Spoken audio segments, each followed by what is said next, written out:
ఎవరి జనాభా ఎంత ఉంటే వారికి అంత వాటా ఉండాలి. ప్రస్తుతం దేశ రాజకీయాల్లో మార్మోగుతున్న నినాదం ఇది. దేశంలో, రాష్ట్రంలో కులగణన జరగాలన్న డిమాండ్ ఇప్పుడు ఒక ఉద్యమంలా మారుతోంది. అసలు బీసీల జనాభా ఎంత? వారికి అందుతున్న రిజర్వేషన్లు ఎంత? కులగణన జరిగితే బీసీలకు రిజర్వేషన్లలో అగ్రపీఠం దక్కుతుందా? లేక ఇది కేవలం ఎన్నికల నినాదంగానే మిగిలిపోతుందా అన్నది ఇప్పుడు అసలు ప్రశ్న. ఒకవైపు విపక్షాలు కులగణనే సామాజిక న్యాయానికి ఏకైక మార్గమని చెబుతుంటే, మరోవైపు అధికార పక్షం దీనిపై ఆచితూచి అడుగులు వేస్తుంది.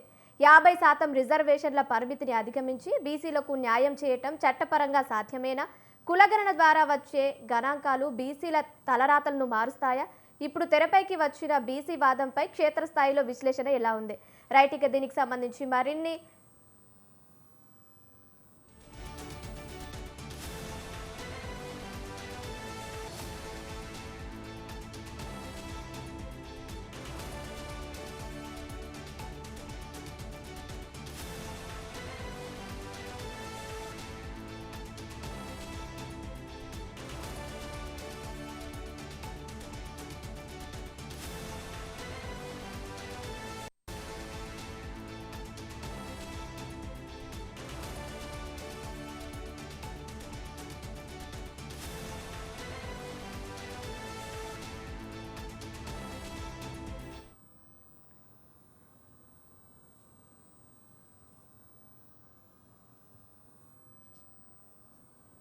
కులగణనకు సంబంధించి మరిన్ని అప్డేట్స్ ఇవ్వడానికి మా ప్రతినిధి కడప నుంచి సుబ్బారెడ్డి రెడీగా ఉన్నారు. చెప్పండి సుబ్బారెడ్డి. ఈ జనగణనతో పాటు కులగణన నినాదం అనేటువంటిది భారీగా కొనసాగుతుందని చెప్పుకోవచ్చు. ఎందుకంటే రాబోయే ఎన్నికల్లో ఏదైతే 2029లో జరిగినటువంటి ఎన్నికలకు సంబంధించి ఇప్పటికే కేంద్ర రాష్ట్ర ప్రభుత్వాలు ఇప్పటి నుంచి ప్రణాళికాబద్ధంగా ముందుకెళ్తున్నాయని చెప్పుకోవచ్చు. అయితే జరిగేటటువంటి ఏదైతే డీలిమిటేషన్ కు సంబంధించి కావచ్చు, మహిళా బిల్లుకు సంబంధించి కావచ్చు, వీటన్నిటిని కూడా 2011 జనాభా లెక్కల ప్రకారము జనాభా ప్రాతిపదికన ఏదైతే దీనికి తెరమిది తీసుకొచ్చేటువంటి పరిస్థితి. అయితే జనగణన జరిగినట్లయితే ఆ జనగణన అనేటువంటిది 2011 ప్రకారం జరిగినట్లయితే బీసీలకు అన్యాయం జరుగుతుంది అనేటువంటిది ఒక నినాదం అనేటువంటిది కొనసాగుతుందని చెప్పుకోవచ్చు. 2017కు సంబంధించినటువంటి జనగణన ప్రకారము, లేదంటే 2017 తర్వాత జనగణన పూర్తయిన తర్వాత కులగణన తీసుకున్నట్లయితే ఆ బీసీలకు న్యాయం జరుగుతుంది అనేటువంటి నినాదము కొనసాగుతుంది అనేటువంటి పరిస్థితి. దీనికి సంబంధించి ఇప్పటికే విపక్షాలన్నిటి కూడా ఏకతాటిపైకి వచ్చి ఏదైతే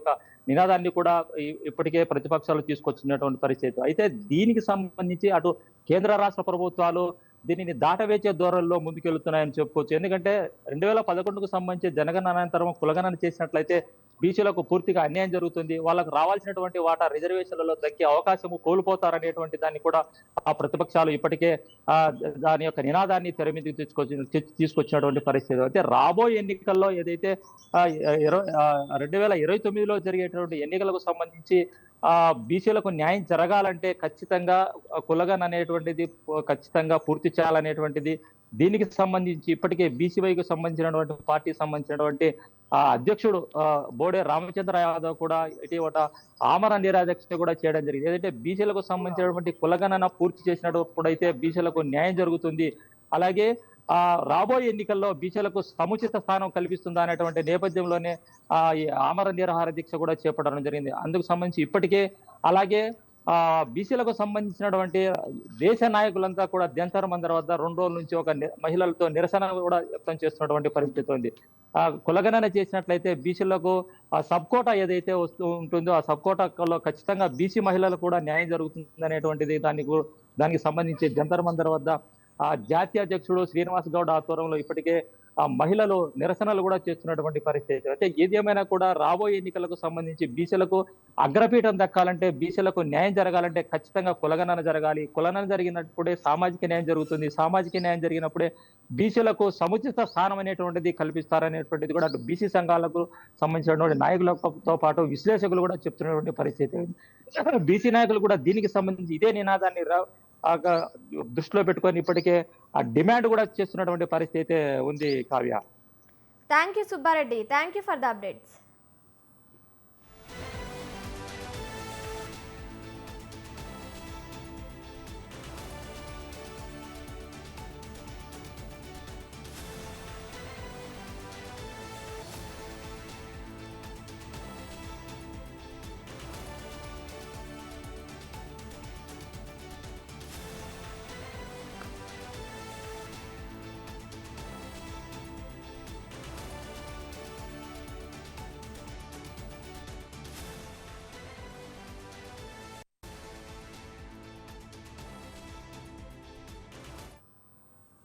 ఎవరి జనాభా ఎంత ఉంటే వారికి అంత వాటా ఉండాలి. ప్రస్తుతం దేశ రాజకీయాల్లో మార్మోగుతున్న నినాదం ఇది. దేశంలో రాష్ట్రంలో కులగణన జరగాలన్న డిమాండ్ ఇప్పుడు ఒక ఉద్యమంలా మారుతుంది. అసలు బీసీల జనాభా ఎంత, వారికి అందుతున్న రిజర్వేషన్లు ఎంత, కులగణన జరిగితే బీసీలకు రిజర్వేషన్లలో అగ్రపీఠం దక్కుతుందా లేక ఇది కేవలం ఎన్నికల నినాదంగానే మిగిలిపోతుందా అన్నది ఇప్పుడు అసలు ప్రశ్న. రైట్గా దీనికి సంబంధించి మరిన్ని అప్డేట్స్ మా ప్రతినిధి విశాఖ నుంచి సూర్యప్రకాష్ అందిస్తారు. చెప్పండి సూర్యప్రకాష్. ఏదైతే భారతదేశం రాజ్యాంగం 131 సవరణ ఉందో ఆ సవరణ బిల్లు ఇప్పుడు పూర్తిగా భారతదేశంతో పాటు ప్రపంచ దేశాల్లో కూడా ఏదైతే చర్చనీయాంశంగా అయితే మారిందని చెప్పుకోవచ్చు. ప్రధానంగా ఏదైతే 2 ప్రవేశపెట్టబోయే బిల్లులు ఏవైతే ఉన్నాయో, ఒకటి డీలిమిటేషన్ సంబంధించి కావచ్చు, అలానే మహిళా బిల్లుకు సంబంధించి కావచ్చు. ఈ 2 బిల్లులను కూడా 131వ సవరణ ఆధారంగా అయితే చేస్తున్న కేంద్ర ప్రభుత్వం అయితే దీనికి ఒక చర్యను చేపడుతున్న పరిస్థితి కనిపిస్తుంది. ఏదైతే ఈ యొక్క మహిళా బిల్లును అయితే ఎవరు కూడా ప్రస్తుతం భారతదేశం మొత్తం కూడా ఎవరు కూడా భారతదేశంలో రాజకీయ పార్టీలు ఎవరు కూడా వ్యతిరేకించిన పరిస్థితి లేదు. కానీ డీలిమిటేషన్ సంబంధించి మాత్రం ఏదైతే ఎక్కడికక్కడ పూర్తి స్థాయిలో ఈ యొక్క అసెంబ్లీ స్థానాలు అయితే ఏర్పాటు చేస్తున్నారో, ఆ అసెంబ్లీ స్థానాలు పెంపును కావచ్చు, పార్లమెంట్ స్థానాలు పెంపును కావచ్చు, ఆ రెండింటిని కూడా పూర్తిగా కొన్ని విపక్షాలు సైతం కూడా వ్యతిరేకించిన పరిస్థితి. దీనికి ప్రధాన కారణం కులగణన చేసిన తర్వాతనే దీనికి సంబంధించి పూర్తి స్థాయిలో అయితే డీలిమిటేషన్ చేయడం కానీ చేయాలనే ఉద్దేశంతో విపక్షాలు మొత్తం కూడా దీనిపైన గగ్గోలు పెడుతున్న పరిస్థితి కనిపిస్తుంది. ఏదైతే డీలిమిటేషన్ సంబంధించి 50% వరకు కూడా ఇప్పుడు ప్రస్తుతం ఎన్నైతే స్థానాలు ఉన్నాయో అసెంబ్లీతో పాటు పార్లమెంట్ స్థానాలు కూడా ఒక్కొక్క రాష్ట్రంలో ఎన్ని ఉన్నాయో వాటికి 50% పెంపుతూ కూడా దీన్ని తీసుకురావడంతో ఇప్పుడు మొత్తం దేశం మొత్తం కూడా దీనిపైన చర్చనీయాంశంగా మారిన పరిస్థితి నేపథ్యం అయితే కనిపిస్తుంది. దీని ప్రధాన కారణం ఏంటంటే కులగణన ఏదైతే చాలా ప్రాతిపదిక అవుతుంది. బీసీ సామాజిక వర్గం కావచ్చు, మైనారిటీ సామాజిక వర్గాలు, ఎస్సీ ఎస్టీలకు సంబంధించి ఎవరు ఎక్కడ ఎంతమంది ఉన్నారు ఆ యొక్క ప్రాతిపదికను తీసుకుంటే పూర్తి స్థాయిలో వాళ్ళకి సామాజిక న్యాయంతో పాటు రాజకీయంలో కూడా ఒక చరిష్మా కలుగుతుందని చెప్పేసి ఇక్కడ ప్రజలతో పాటు అలానే సంఘ నాయకులు, బీసీ సంఘ నాయకులు కూడా ప్రస్తుతం తెలియజేస్తున్న పరిస్థితి కనిపిస్తుంది. కానీ దీనికి సంబంధించి ఏదైతే ఆరోపణలు చేస్తున్నారో దానికి బీజేపీ కేంద్ర ప్రభుత్వం ఏదైతే ఎన్డీఏ ప్రభుత్వం, కూటమి ప్రభుత్వం ఉందో దాన్ని పూర్తిగా కొట్టిపడేస్తున్న పరిస్థితి కూడా ఉంది. దీన్ని పూర్తిగా వాళ్ళు వ్యతిరేకిస్తున్నారు. ఏదైతే సమన్యాయం చేయడానికి అయితే ఇప్పుడు ఎంతమంది అయితే ఉన్నారో అదే విధంగా అయితే మేము తీసుకొస్తున్నామని చెప్పేసి నిన్న అమిత్ షా అయితే పూర్తిగా పార్లమెంట్ లో ప్రస్తావించిన పరిస్థితి కూడా కనిపిస్తుంది. ఏదైతే ఇప్పుడు ప్రస్తుతం ఈ 125 పార్లమెంట్ నియోజకవర్గాలు ఏవైతే ఉన్నాయో అవి దాదాపు పూర్తి స్థాయిలో మరొక 50% పెంచినా కూడా ఎటువంటి డీలిమిటేషన్ కి సంబంధించి కానీ ఏ ప్రాతిపదికను కానీ ఎటువంటి మార్పు కూడా లేకపోవడంతో అయితే ఆ లేదని విషయాన్ని కూడా నిన్న పూర్తిగా అయితే పార్లమెంట్ లో అయితే ప్రస్తావించిన పరిస్థితి కనిపిస్తుంది. ప్రస్తుతం ఆంధ్రప్రదేశ్ లో 25 స్థానాలు కాస్త 38 స్థానాలు అవుతాయని చెప్పేసి అది 3.74% అయితే ఇప్పుడు పార్లమెంట్ లో ఈ యొక్క దాని యొక్క నినాదాన్ని ఏదైతే పర్సెంటేజ్ ఉంటుందో అది 3.74 ఉంది. అదే విధంగా ఇక్కడ కూడా మళ్ళా 813 అలానే 850కి ఏదైతే స్థానాలు పెరుగుతాయో అప్పుడు కూడా 3.74% మాత్రమే అవుతుంది. అలానే దక్షిణాది రాష్ట్రాలు ఏవైతే ఉన్నాయో 121% ఏదైతే ఉందో ఆ విషయంలోనే రేపు రాబోయే రోజుల్లో కూడా అంతే స్థానాన్ని కల్పిస్తున్నామని చెప్పేసి ఎవరికి కూడా ఎటువంటి తక్కువని చేసే పరిస్థితి ఏమి చేయట్లేదు. ఇంకా హైప్ లోనే ఉంటుంది. 1% ఎక్స్ట్రా వస్తుంది తప్ప తక్కువలో వాళ్ళకున్న స్థానాన్ని అయితే మేము కోల్పోయిన విధంగా అయితే చేయట్లేదు. దక్షిణాది రాష్ట్రాలు మొత్తం కూడా ఎప్పుడు కూడా అదే విధంగా ఉంటాయని చెప్పేసి సమీక్ష చేసే ప్రయత్నం అయితే కనిపిస్తుంది. కానీ దానికి పూర్తి భిన్నంగా కాంగ్రెస్ తో పాటు విపక్షాలు సైతం కూడా ఎస్పీ ఏదైతే సమాజ్వాదీ పార్టీ సైతం, కాంగ్రెస్ పార్టీ సైతం దీనిపైన అయితే పూర్తిగా గగ్గోలు పెడుతున్న పరిస్థితి ఉంది. అలానే బీసీ సంఘ నాయకులు సైతం కూడా దీనిపైన ధర్నాలు, రాస్తారోకులు కూడా చేస్తున్న పరిస్థితి ఉంది. ఇప్పుడు ప్రస్తుతం భారతదేశం మొత్తం కూడా దీని మీద అంతా కూడా చర్చనీయాంశంగా అవుతుంది. 131వ సవరణ బిల్లు ఏదైతే తీసుకొస్తున్నారో దాంట్లో ప్రధానంగా డీలిమిటేషన్ సంబంధించి జనగణన ఏదైతే 2011లో చేశారో అదే విధంగా అప్పుడు చేసిన కులగణన బేస్ చేసుకుని ఇప్పుడు ప్రధానంగా అయితే కేంద్ర ప్రభుత్వం దీన్ని తీసుకొస్తుంది. దాన్ని పూర్తిగా ఖండించాలని 2017లో ఏదైతే జనగణనతో పాటు కులగణన చేశారో ఆ ప్రాతిపదికన తీసుకోవాలి, లేదా ఇప్పుడు ఈ ఏడాదిలోనే ఈ 2027 ఏదైతే చట్టాన్ని తీసుకొస్తున్నారో జనగణన చేస్తున్నారో అదే సమయానికి కులగణన కూడా ఇదే సమయంలో చేయాలని చెప్పేసి కూడా పలు విమర్శలు అయితే తీసుకొస్తున్న ప్రతిపక్షాలు అయితే విమర్శలు అయితే తీసుకొస్తున్నారు. దీనిపైన ప్రధానంగా ఇప్పటికైనా సరే కేంద్ర ప్రభుత్వం ఆలోచన చేయాలని చెప్పేసి చేస్తారు.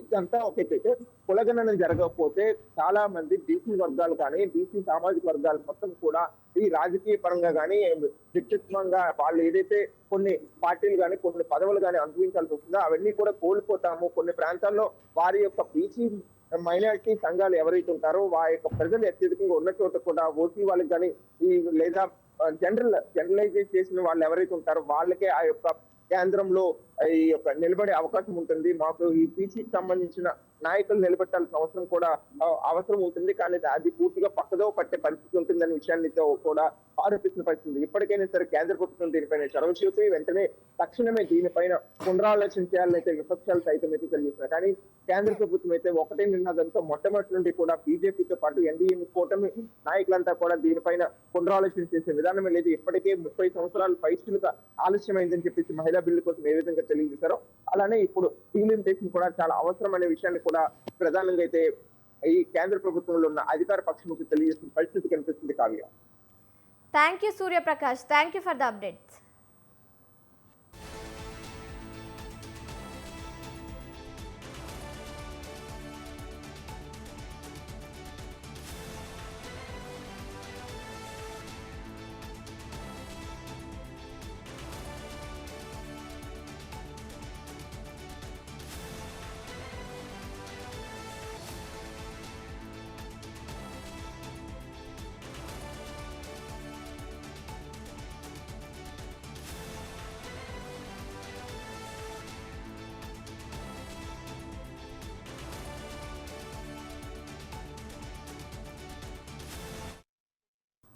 బీసీలకు రిజర్వేషన్లలో అగ్రపీఠం దక్కుతుందా లేక ఇది కేవలం ఎన్నికల నినాదంగానే మిగిలిపోతుందా అన్నది ఇప్పుడు అసలు ప్రశ్న. ఒకవైపు విపక్షాలు కునగననే సామాజిక న్యాయానికి ఏకైక మార్గమని చెబుతుంటే మరోవైపు అధికార పక్షం దీనిపై ఆచితూచి అడుగులు వేస్తుంది. 50% రిజర్వేషన్ల పరిమితిని అధిగమించి బీసీలకు న్యాయం చేయడం చట్టపరంగా సాధ్యమేనా? కులగణన ద్వారా వచ్చే గణాంకాలు బీసీల తలరాతలను మారుస్తాయా? ఇప్పుడు తెరపైకి వచ్చిన బీసీ వాదంపై క్షేత్రస్థాయిలో విశ్లేషణ ఎలా ఉంది? ఆంధ్రప్రదేశ్ రాష్ట్రంలో పార్టీలకు అతీతంగా ప్రజలు ఏమనుకుంటున్నారు? బీసీల వాటా బీసీలకు దక్కుతుందా? రాష్ట్ర ప్రజల మనోగతం ఏమిటో ఇప్పుడు తెలుసుకుందాం.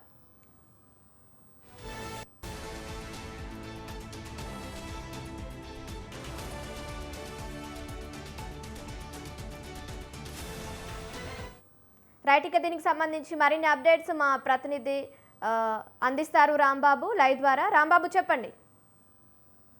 Good morning Kavya. ఏదైతే ఈ భారతదేశంలో ఉన్నటువంటి వెనకబడిన తరగతులు ఎవరైతే ఉన్నారో బీసీలకు సంబంధించినటువంటి ఈ బీసీ సంఘాలు అయితే మాత్రం గత కొన్ని ఏళ్ళకైతే మాత్రం వాళ్ళు ఈ ఉద్యమాన్ని అయితే మాత్రం ఉధృత రూపంగా చేస్తున్న పరిస్థితి మనం చూస్తున్నాం. చాలా ఏళ్ళుగా అయితే మాత్రం బీసీలు ఉన్నటువంటి జనాభా తగ్గట్టుగా వాళ్ళకు ఎక్కడ కూడా ప్రాతినిధ్యం లేదని చెప్పి అయితే మాత్రం వాళ్ళు ఇప్పటికే చాలా బీసీ సంఘ నాయకులు అయితే మాత్రం దేశ స్థాయిలో అయితే మాత్రం వాళ్ళు చాలా ఉధృతంగా ఉద్యమాలు చేస్తున్న నేపథ్యంలో అయితే ఎట్టకాలకైతే మాత్రం ఈ బీసీలకు సంబంధించినటువంటి బీసీలతో పాటు అదేవిధంగా వాళ్ళకు ఉన్నటువంటి ఏదైతే రిజర్వేషన్లతో పాటు రాజకీయంగా వాళ్ళకు ఉన్నటువంటి జనాభా దామాసా ప్రకారంగా వాళ్ళకి రాజకీయాల్లో అవకాశాలు కల్పించాలి. అదేవిధంగా ఈ దేశంలో 50% ఎక్కువగా ఉన్నటువంటి బీసీలకు ఎక్కడ కూడా ఎటువంటి అవకాశాలు లేకుండా బీసీలను అయితే మాత్రం అనదొక్కే ప్రయత్నం చేస్తున్నారనే మాత్రం అయితే వాళ్ళు ఉన్నటువంటి ఏదైతే ఈ నినాదాన్ని చాలా గట్టిగా ప్రజల్లో తీసుకొస్తున్నారు. అదేవిధంగా కేంద్ర రాష్ట్ర ప్రభుత్వాల మీద కూడా ఒత్తిడి చేస్తున్న పరిస్థితి మనం చూస్తున్నాం. ఈ నేపథ్యంలో అదేవిధంగా బీసీ నాయకులందరూ కూడా ఒక ఐక్య కార్యాచరణ రూపొందించుకునేది మాత్రం బీసీలకు సంబంధించినటువంటి హక్కులను కాపాడేందుకు, బీసీలకు రావాల్సినటువంటి వాటాను దక్కించుకునేందుకైతే మాత్రం పూర్తి స్థాయిలో అయితే మనం ఉద్యమాన్ని చేస్తున్న నేపథ్యం మనం చూస్తున్నాం. ఇప్పుడున్నటువంటి రెండు తెలుగు రాష్ట్రాల్లో కూడా అక్కడ తెలంగాణ కావచ్చు, ఇక్కడ ఆంధ్రప్రదేశ్ కావచ్చు, ఉన్నటువంటి బీసీ నాయకులు అయితే మాత్రం ఒక కార్యారూపణ చేస్తున్నారు. ఈ నేపథ్యంలో బీసీలకు సంబంధించి ఏదైతే ఏదైతే ఈ భారతదేశంలో ఏదైతే పార్లమెంట్ లో చట్టసభల్లో చేయాల్సినటువంటి ఏదైతే చట్టాలు ఉన్నో దానికి సంబంధించి పూర్తి స్థాయిలో మాత్రం బీసీలకు ముఖ్యంగా ఏదైతే జనగణన చేసి జనగణనలో బీసీలు ఎంతమంది ఉన్నారు, బీసీ వాటా ఎంత అనేది తేల్చాలని, మరోవైపు అదేవిధంగా ఏదైతే ఉద్యోగ రంగాల్లో కూడా బీసీలకు ఉన్నటువంటి ఏదైతే పర్సంటేజ్ ప్రకారం రిజర్వేషన్ కల్పించాలి. మరోవైపు ఏదైతే బీసీలో ఉన్నటువంటి వర్గీకరణ ఏదైతే బీసీకి సంబంధించి వర్గీకరణ ఏబిసిడి ఈ వరకు ఉన్నటువంటి వీళ్ళు కూడా ఉన్నటువంటి ఎవరైతే ఉన్నారో వీళ్ళందరిలో కూడా తారతమ్యాలు ఏదైతే వ్యత్యాసం ఉందో వాటిని కూడా పరిశీలించి సముచిత న్యాయం కల్పించాలి. అదేవిధంగా ఏదైతే ఇప్పుడు ఉన్నటువంటి రాజకీయంగా వాళ్ళకు ఉన్నటువంటి అధిక జనాభా ఉన్నారు, అదేవిధంగా ప్రతి రాష్ట్రంలో కూడా ఈ బీసీలు ఎక్కువగా ఉన్నప్పుడు కూడా బీసీలను అనగదొక్కుతున్నారనే నినాదంతో వీళ్ళు ముందుకు వచ్చారు. కాబట్టి ఈ నేపథ్యంలో ఏదైతే పార్లమెంట్ ఎటువంటి చర్య తీసుకుంటుంది, పార్లమెంట్ లో ఇప్పుడు ఉన్నటువంటి ప్రధానమంత్రి అదేవిధంగా మంత్రివర్గం ఈ బీసీల కోసం ఏ విధమైనటువంటి చట్టాన్ని చేయబోతున్నారు, బీసీలు కోరుతున్నటువంటి డిమాండ్లకు ఏమైనా న్యాయం చేస్తారనేది మాత్రం వాళ్ళు వేచి చూస్తున్న పరిస్థితులు. మరోవైపు చూసుకున్నట్లయితే ఏదైతే దీనికి సంబంధించినటువంటి బీసీలో ఉన్నటువంటి ఏదైతే 50% ఉన్నటువంటి జనాభాకు కనీసం 42% మాత్రం రిజర్వేషన్ కల్పించాలి. పక్కాగా ఈ 42% రానున్న ఎన్నికల్లో రిజర్వేషన్ తో పాటు అదేవిధంగా అన్ని విధంగా సామాజికంగా అదేవిధంగా దేశంలో ఎవరైతే జనాభా దామాస ప్రకారంగా ఉన్నటువంటి బీసీలను మంచి ప్రాధాన్యత ఇవ్వాలి, ప్రాతినిధ్యం వహించే విధంగా బీసీలను ముందుకు తీసుకెళ్లాలనేది మాత్రం వాళ్ళు చేస్తున్నారు. ఈ నేపథ్యంలో ఇప్పుడు చూస్తున్నటువంటి ఏదైతే బీసీ నినాదంతో ఆల్రెడీ ఆమర నినాదం చేస్తున్నటువంటి రామచంద్ర యాదవ్ తో పాటు అదేవిధంగా కొంతమంది బీసీ నాయకులు కూడా ఢిల్లీ వేదికగా అలా అయితే మాత్రం వాళ్ళ డిమాండ్లను నెరవేర్చాలంటూ వాళ్ళు అక్కడ చేస్తున్న ధర్నాలు కావచ్చు, అదేవిధంగా రాష్ట్ర స్థాయిలో జిల్లా స్థాయిలో కూడా బీసీ సంఘాలన్నీ ముక్త కంఠంతో అయితే మాత్రం బీసీ నినాదాన్ని తెరపైకి తెస్తున్నట్టు పరిస్థితి మనం చూస్తున్నాం కాగా. Thank you Rambabu, thank you for the updates.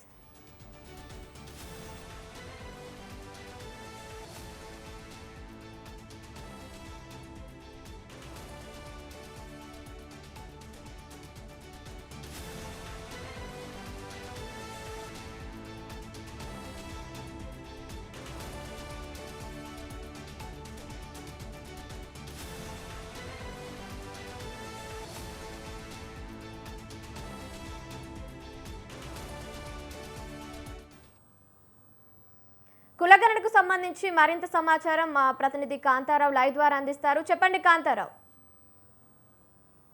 ఏదైతే బీసీ గణనకు సంబంధించి ఇటు పార్లమెంట్ లో వాడి చర్చ జరుగుతుందో దానికి సంబంధించి ఇప్పుడు దేశంలో ఉన్న బీసీ జనాభాకి 50% రిజర్వేషన్ కల్పించాలనే నినాదం అయితే ఇప్పుడు జోరందుకున్న పరిస్థితి అయితే ఉంది. పార్లమెంట్ లో జరుగుతున్న డీలిమిటేషన్ కి సంబంధించి ఉభయ సభలలో ఇప్పుడు మహిళా బిల్లుని ప్రవేశపెట్టిన అనంతరము బీసీ రిజర్వేషన్ బిల్లులు కూడా ప్రవేశపెట్టాలని చెప్పేసి ఇప్పుడైతే వాడి చర్చ అయితే జరుగుతుంది. అయితే పార్లమెంట్ లో బీసీ రిజర్వేషన్ సంబంధించి 1931 తర్వాత సరైన జనగణన జరగలేదని చెప్పి అనుకోవచ్చు. అయితే 1931 లెక్కల ప్రకారం మరలా ఇప్పుడు బీసీ జనగణన జరిపి ఇప్పుడున్న దామాషా ప్రకారం బీసీ రిజర్వేషన్ బిల్లులు అయితే ప్రవేశపెట్టాలని చెప్పేసి కోరుతున్న పరిస్థితి అయితే ఉంది. అయితే బీసీ రిజర్వేషన్ కి సంబంధించి ఇటు ఏదైతే సుప్రీంకోర్టు తీర్పు ఏదైతే ఉందో ఇందిరా సహాస అనే దాని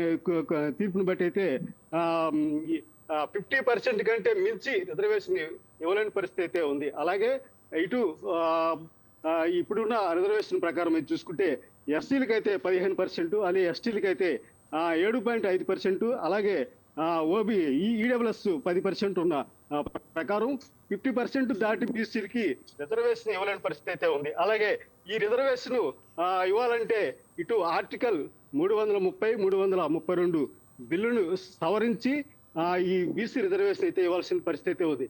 అలాగే దీనికి సంబంధించి ఇప్పుడున్న బీసీ గణన ప్రకారం ఇరుపక్షాలు అంటే లోక్సభలో ఉన్న అధికార పార్టీ అయితేమి ఇటు ప్రతిపక్ష పార్టీలు అయితేమి రెండు కలిసి ఈ బీసీ రిజర్వేషన్ ను ఆమోదిస్తేనే కానీ ఈ బీసీ రిజర్వేషన్ అయితే జరిగే పరిస్థితి కాదు. అయితే ఇప్పుడు బీసీ రిజర్వేషన్ ను అమలు చేయాలని ఇటు తెలంగాణ కానీ ఇటు బీహార్ కానీ అలాగే కర్ణాటక ప్రభుత్వాలు ఇప్పటికే బీసీ గణన జరిపి వాటిని నివేదికలు అయితే ఇటు కేంద్రానికి పంపించిన పరిస్థితి అయితే ఉంది. అయితే వీటి ప్రకారం బీసీ రిజర్వేషన్ అమలు చేయాలని చెప్పేసి ఈ 3 రాష్ట్రాలు ఇప్పటికే డిమాండ్ చేస్తున్న పరిస్థితి ఉంది. అయితే అధికార పార్టీ పట్టుకు ఈ బీసీ గణన ఏదైతే జనగణన జరిగిన తర్వాతే ఈ బీసీ రిజర్వేషన్ జరపాలని ఇటు పార్లమెంట్ లో చెప్తున్న పరిస్థితి ఉంది. అలాగే ఇటు మహిళా రిజర్వేషన్ బిల్లు ఏదైతే ఆమోదంలో ఉందైతే ఆ మహిళా బిల్లుతో పాటే ఈ బీసీ రిజర్వేషన్ బిల్లు కూడా అమలు చేయాలని చెప్పేసి చేయాల్సిన పరిస్థితి ఉందని చెప్తున్నారు. అలాగే ఇటు రాష్ట్రంలో ఇటు తెలుగు 2 రాష్ట్రాల్లో కలిపి ఇప్పటికే బీసీ రిజర్వేషన్ కి సంబంధించి అనేక పోరాటాలు అయితే జరుగుతున్నాయి. అలాగే తెలంగాణ ఆర్ కృష్ణయ్య అలాగే ఆంధ్రాకి వచ్చేసి బోడే రామచంద్ర యాదవ్లు కూడా ఈ బీసీ రిజర్వేషన్ పై అనేక పోరాటాలు చేస్తున్న పరిస్థితి ఉంది. అయితే ఈ బీసీ రిజర్వేషన్ వల్ల ఇటు ఢిల్లీ నుంచి గల్లీ వరకు అనేక ప్రాంతాల్లో బీసీలకి సమాన న్యాయం జరిగే అవకాశం అయితే ఉంది. అలాగే చట్టసభల్లో మంత్రిత్వ శాఖ ఒకటి బీసీ రిజర్వేషన్ కానీ జరిగితే వారికి ఒక ప్రత్యేకమైన శాఖ కూడా వచ్చే అవకాశం అయితే ఉంది. అలాగే ఇటు పంచాయతీ నుంచి ఇటు పార్లమెంట్ వరకు ప్రతి చోట బీసీ రిజర్వేషన్ కి సంబంధించి వారికైతే చట్టసభలో అవకాశం అయితే ఉండే అవకాశం అవుతుంది. అయితే ఎన్నో ఏళ్ల నుంచి ఈ బీసీ రిజర్వేషన్ పై అనేక మంది నాయకులైతేమి ఇటు బీసీ సంఘాలు అయితే పోరాటం చేస్తున్న పరిస్థితి ఉంది. ఇప్పుడు జరుగుతున్న ఈ పార్లమెంటు సమావేశంలో బీసీలకి ప్రత్యేకమైన హక్కులు కావాలని చెప్పేసి ఇటు ప్రతి రాష్ట్రం కూడా బీసీలు గలమెత్తుతున్న పరిస్థితి ఉంది. అయితే బీసీలకు సమన్యాయం జరిగే వరకు మేము పోరాటం చేస్తామని ఇటు ఢిల్లీలో కానీ ఇటు అయితే ప్రతి రాష్ట్రంలోనూ ప్రతి జిల్లాల్లోనూ ఈ పోరాటాలు అయితే జరుగుతున్న పరిస్థితి ఉంది. అయితే దామాషా ప్రకారం బీసీలు ఎక్కువగా ఉన్న మన దేశంలో అలాగే వారికి సముచిత న్యాయం జరగాలంటే బీసీ రిజర్వేషన్ కంపల్సరీ ఇవ్వాలి. అలాగే చట్టసభల్లో దీనికి ఒక రక్షణ కల్పించాలని చెప్పేసి బీసీ సంఘాల నాయకులు అయితే కోరుతున్న పరిస్థితి ఉంది. అయితే బీసీ బిల్లు ప్రవేశపెట్టడం ద్వారా దామాషా ప్రకారం జనాభా లెక్కల ప్రకారం వారికి సముచిత న్యాయం జరుగుతుందని ఇటు ఉభయ సభలో అంగీకరిస్తున్న పరిస్థితి ఉంది. అయితే ఈ బీసీ రిజర్వేషన్ ఇటు అన్ని రాష్ట్రాలు ప్రతిపక్షాలతో పాటు అలాగే అధికార పార్టీ కూడా దీన్ని సమర్థిస్తున్న పరిస్థితి ఉంది. అయితే అధికార పక్షం మటుకు దీనికి ఏదైతే కులగణన జరిగిన తర్వాతే బీసీ రిజర్వేషన్ అమలు చేద్దామనే పట్టుదలతో అయితే ఉన్న పరిస్థితి ఉంది. అయితే దీనికి సంబంధించి అలాగే ఇటు తెలుగు రాష్ట్రాలు అయితే కానీ ఇటు బీహార్, కర్ణాటక, కాంగ్రెస్ ఉన్న రాష్ట్రాల్లో కూడా ఈ బీసీ రిజర్వేషన్ కంపల్సరీ జరగాలని చెప్పేసి వాళ్ళు పట్టుబడుతున్న పరిస్థితి ఉంది. Kavya, thank you Kantharao, thank you for the updates.